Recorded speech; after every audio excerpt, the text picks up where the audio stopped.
city Dublin, the town I love so dear. But we're after winning 2 million quid, so we're off to Belvedere. Yes, it's goodbye to good old Arthur J, and it's bonjour to fine Chablis. I am leaving my heart at the Halfpenny Bridge, now it's Belvedere for me. Come on, work that body. To the left, to the right. Chin up, other chin up. Now the third chin up. Reach up, stretch those arms. Touch that ceiling. Touch the ceiling? How tall does this idiot think I am? Come on. Come. Let's groove. To the left. To the other left. Now up. Now down. Up. And down. And round. And up and down. It's only me from over the sea, said Barnacle Bill the sailor. Oh, okay. Hi, Toby. Hi, Pam.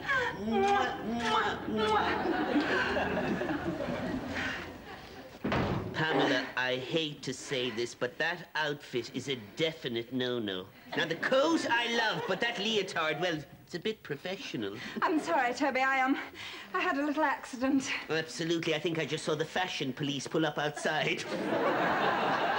Anyway, have you seen this evening's newspaper? Not yet. Take a look at this front page. Hollywood comes to Belvedere Downs. Oh, but residents of one of Dublin's most populous suburbs. Oh. Daniel Day-Lewis is coming here to make a film. And guess who's got a part in it? Who? You. What about me? What? I want your part.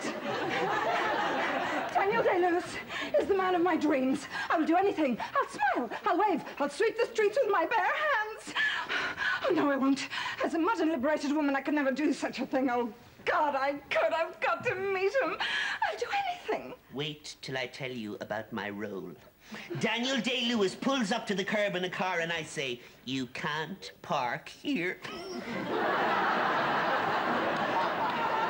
You can't park here. I can do that. Well, you can't. It's my line. Well, you could get another line.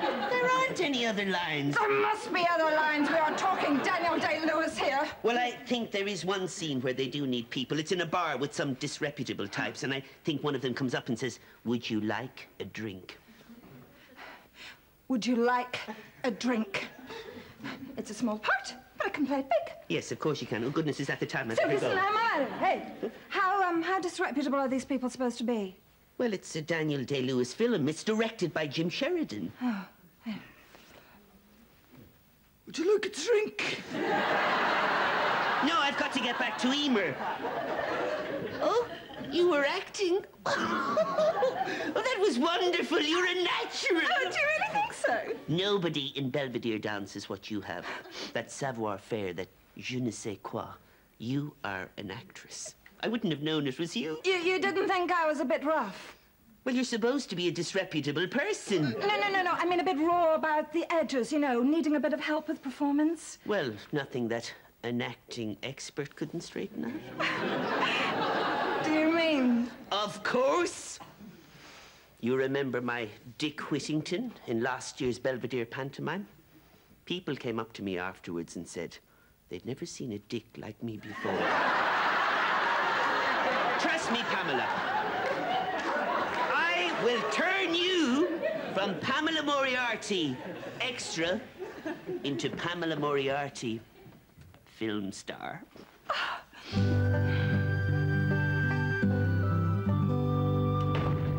Pam, it's me.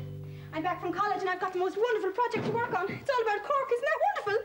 I mean, my lecturer said I could choose from any part of history from the whole entire world, from ancient Greece and Homer, the Romans and Julius Caesar, the entire history of America even before Columbus. But I think he was talking about Brendan and the leather boat, because we did that earlier in the week.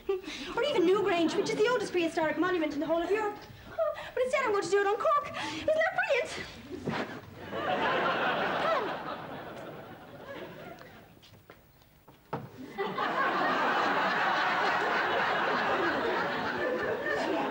Would you like a drink? Oh, my goodness. The mammy said that Aunt going abroad like this might have an effect on you, but I never thought it was going to come to this. Sit down and I'll phone Father Riley. No, Eileen, I'm only acting. Acting? Yeah, it's in the paper. They're on the table. I mean, I don't know if this is really the right look, you know. I mean, the clothes are so important. I mean, does this say disreputable? Eileen! It's Daniel. He's coming here. Isn't he the most handsome man in the universe? Yes, but of course I prefer the, you know, the inner soul of the tortured artist. Me too. Especially when he takes his shirt off. Wow! I've got to meet him! Yes, well, when I get a part in this film, I'll see if I can arrange it. A part? In a film? With Daniel? Yes. They're holding auditions in St. Fursey's Hall on Thursday. Oh, I've got to go! Just for the chance of seeing him in the flesh. Not that I mean in the flesh as in having no clothes on. What I mean is seeing him as you are in real life. Although if he does take his clothes off, I'm not going to complain. Eileen, I think that maybe you're getting out of your depth here. You know, I see, to be an actress, one has to have a certain savoir-faire, a certain je ne sais quoi. And Toby says that there is only one person in Belvedere with that. What? And Pam says there's only one person in the whole of Belvedere who has the right kind of style to be in this film with Daniel. Oh, yeah? And who would that be? As if we couldn't know. She says she's got the savoir-faire and the je ne sais quoi. Oh, yeah? Some people have a very high opinion of themselves. The idea that Pam thinks she could be disreputable. The poor woman. She hasn't a clue how the other half live. Her idea of disreputable is drinking champagne out of a wine glass. And I know Daniel likes realism in his films. He's known for it. I mean, look at In the Name of the Father. She got put in prison for that. What happened to my mother's cousin Minchie? Was he an actor? No, he didn't pay his parking fines. Do you reckon that makes me authentic, having a second cousin who's been in prison? Do you think I could be a disreputable person? Aileen, you're too good to be thought of as disreputable. You stick to your college course. What's this week's project about? Cork. Now there's a surprise. I didn't know whether to concentrate on the founding of the city by St. Finbar way back when, or deal with the modern Cork and how Roy Keane has changed the shape for Irish soccer. Or maybe 1798 in Bantry Bay. Go for the real industrial revolution. You know, chipper vans and skateboarding in Montenotte and all that. Because you know now Cork is the gateway to modern Europe. What do you think? I think this makes me bum look too big.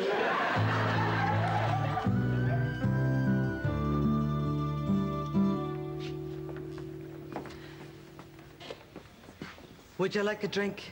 Oh, I'd love one. I'll have a pint.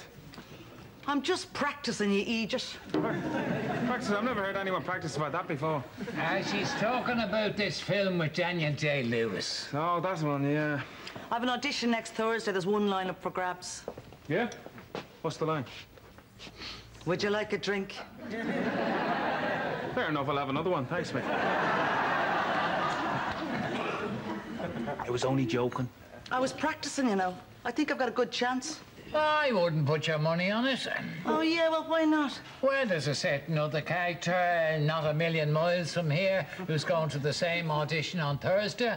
A person with great talent, acting experience, and just the sort of face people want to see in a Daniel Day-Lewis film. Well, if you're talking about Pamela Moriarty... Of course I'm not. I'm talking about myself. You? You? Well, of course, me. I've been to Hollywood. Not the one out near Navan? Hollywood, LA. Get off. I have.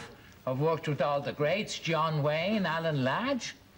And what were you? I was their stand-in. John Wayne was 7 foot tall and Alan Ladd was about 2'6". How could you be stand-in for both of them? I was their stand-in when they were sitting down. You were there sitting. You see, when somebody came up behind them when they were sitting down and hit them over the head, it was my head that hit. And tell us this, Mick. Did you get hit over the head a lot? Over 500 times. Now, that explains a lot. You see, I've got the experience. I know what these people are looking for.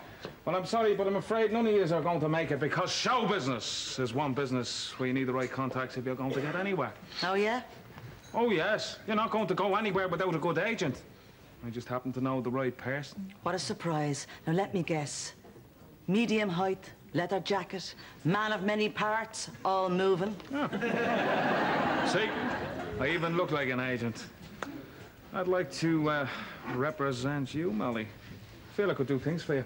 I bet you could. And none of them to do with show business. Now, come on, Molly. I get the impression that you don't trust me. I wonder why. My years in show business and me great experience of pulling points make me a natural for the part. Would you like a drink? You see, that's what they call method acting. I don't need some shady character in a leather toga to boost my career. Well, on your own head be it, but I already have secured one client who is doing an audition for this film, so there. What agent would hire you as their agent? How is? Would you like a drink?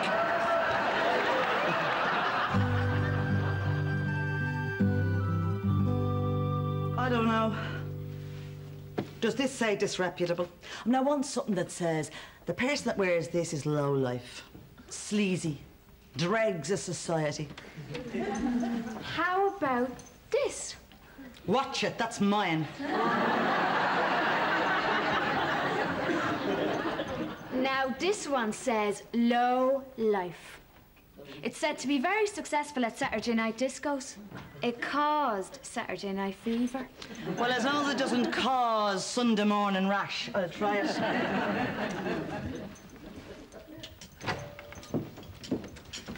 Oh, hi. Is Molly here? Well, Good. Listen, I need to look like a disreputable person, and I can't find anything anywhere. I'm absolutely désolée. Is this for the auditions for the film? Auditions. For some, it is an audition, yes. For me, it is a mere formality. Is that right? Oh, Molly. Molly? Don't molly me. Formality indeed. Yes, well, maybe I was being a bit prim, but I just know that when I meet Daniel, when he looks into my eyes, when we sense that chemistry between us, it'll... Pam, really? It's a spiritual thing. Spiritual, my bum. What would Uncle think if he knew what you were thinking? There he is out in the desert selling socks to Arabs who don't want them, and there you are having hot flushes over other men. Listen, it's a spiritual thing, all right? I mean, you know it as soon as you see Daniel. You can sense it when you look at him. Have you ever seen such a yearning soul? Besides, this is art. Art, that's one word for it. Oh, come on, Pam, you're not fooling anybody. As far as auditions are concerned, we're talking about soul? No, we're talking about who looks the most disreputable. And on that one, you haven't got a chance. It's all about clothes and the way you wear them. Says who? Says me. So what is this again, bad luck? It is a contract, Willie, guaranteeing you a future is in the film industry as, well, possibly a famous film star.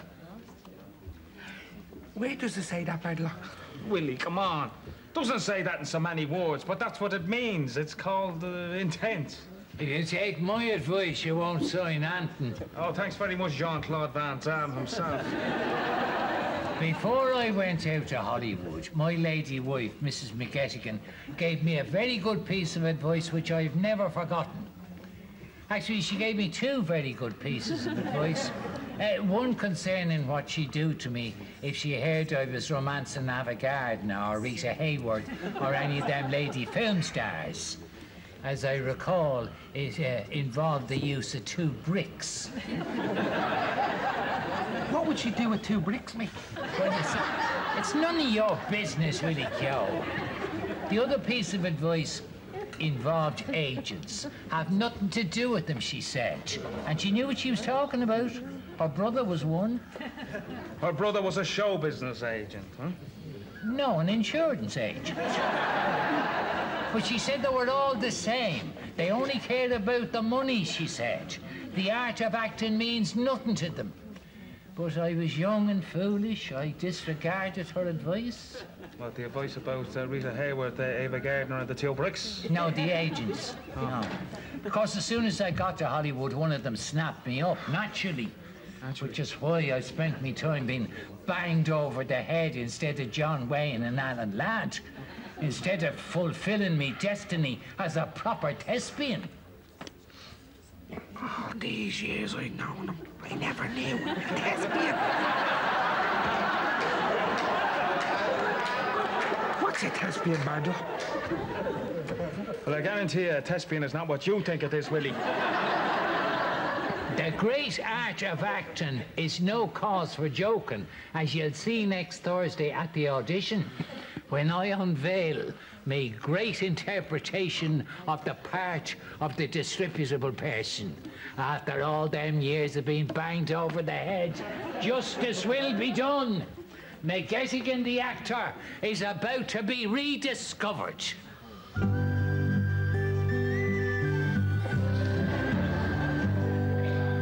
You can't park here. You can't park here. You can't park here. You can't park here. Oh, hurry up, Pam. They're waiting for me on the set. Just coming. I'm ready. There. Well, what do you think? Well, whatever you do, Pamela, don't open your coat on the street on the way to the auditions. Oh, all right. Listen, I just want to practice my line, you know, choose my intonation. Look, we don't have much time. I'm due in makeup at 10. Oh, please, Toby, I haven't decided yet. All right, just one more try. You're Marlene Dietrich. Okay. Would you like a drink, darling? What about your Jimmy Cagney? You want a drink, you dirty rat? I think you dirty rat is a teensy-weensy bit over the top. Now, what else have you got? Oh, okay. Would you like a drink, pal? Bertie Ahern isn't all that disreputable. No, that wasn't Bertie Ahern. That was Bob Geldof pretending to be disreputable. Oh. Well, which one? What do you think? Well, I don't know. Are you sure you can't do Barry Fitzgerald? Look, Toby, Marlene Dietrich is the lowest I can get without surgical intervention. All right, well, then we'll just have to run with Marlena. Marlena, right, all right. Okay. Aileen! Aileen! Aileen! Oh, where is that girl? She's supposed to be helping me with final adjustments for my costume. What adjustments? Well, you know, all that experience with nappies. It's kind of, you know. Well, not to worry. I can't wait. Daniel calls. Okay, now, I'll see you in McGettigan's after I do my scene, and I'll put in a good word for you with Daniel. Okay. You can't park here.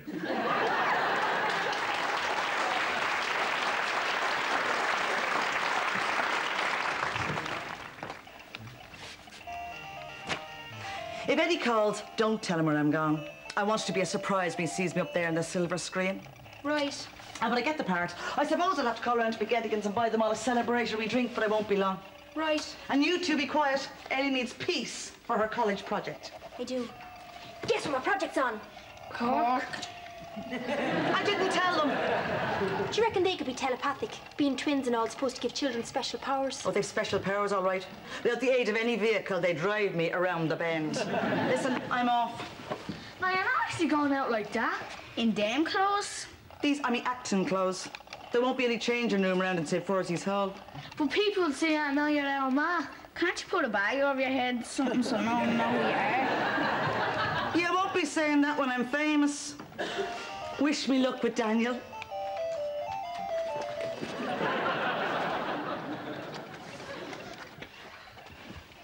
Is this a cork book? It is. So we chucked it in sync with a float?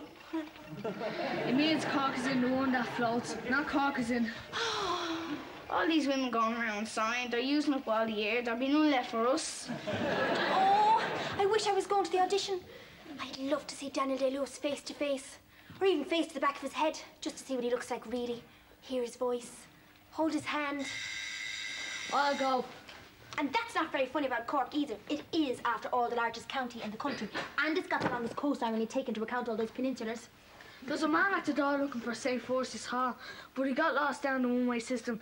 Is the best descending down the main road? If he's on a bike, he can cut through the alley. Leave it to me. I'll tell him the way. I expected someone looking for the audition. Who was he? Was he dressed like man? No, I'm sure I've seen him before. He looks like the man I've last in the Mohegans.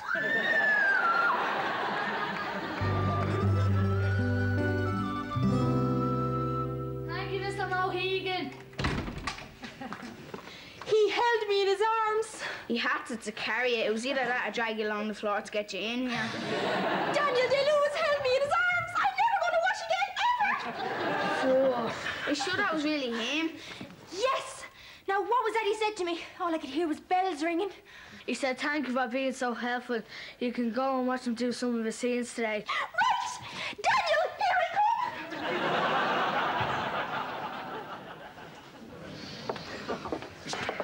come! Over the top, indeed. The cheek of them. I know, I mean, how dare they? I mean, look at this dress. Would you call this too much? Bagler, roll your tongue up. Somebody might step on it. Ah, yes. Thanks very much. Anyway, I didn't notice your client being whisked away to fame and fortune. My client had nervous problems. Wasn't his fault he fluffed his line. Fluffed a line, yeah. He stood there for a full 5 minutes, opening and closing his mouth like a singing cod. Then he said something very rude and left. Well, it was in keeping with him being in the character of a disreputable person. I believe they call it method acting. I think the script required him to say, would you like a drink? Not would you like a... Thank you. Well, I was very disappointed in their reaction to my interpretation of the part. I thought I gave them everything I had. Mick, you gave them more than everything. He gave them Hamlet.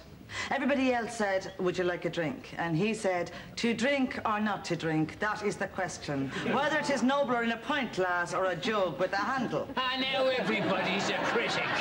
That's a disaster. Nobody got into the film. No, and we didn't even get to meet Daniel. But at least there's Toby. He'll keep flying the flag for Belvedere. And you know, when I find out what a natural actor he is, they're bound to give him a bigger role. Yeah, a ham roll.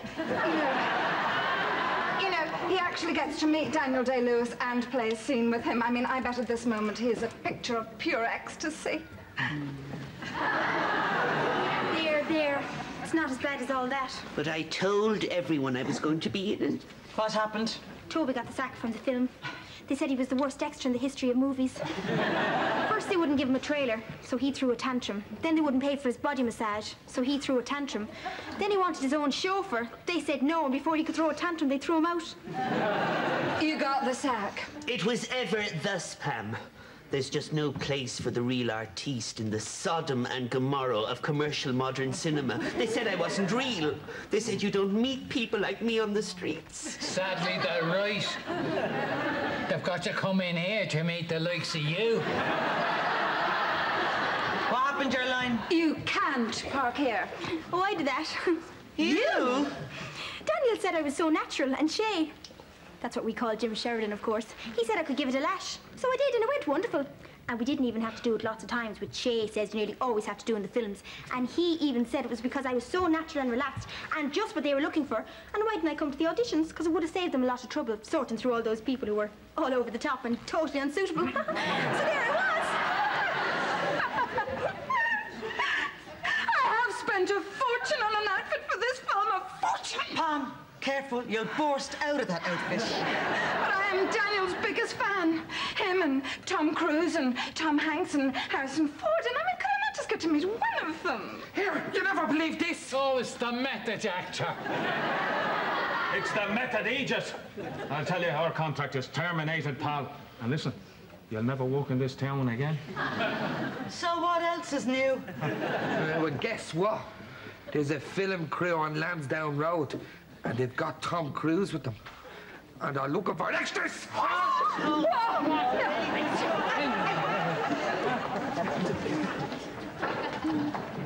Wait for me, you've seen them first. Wait up, William. Remember, I'm your agent. Dear old inner city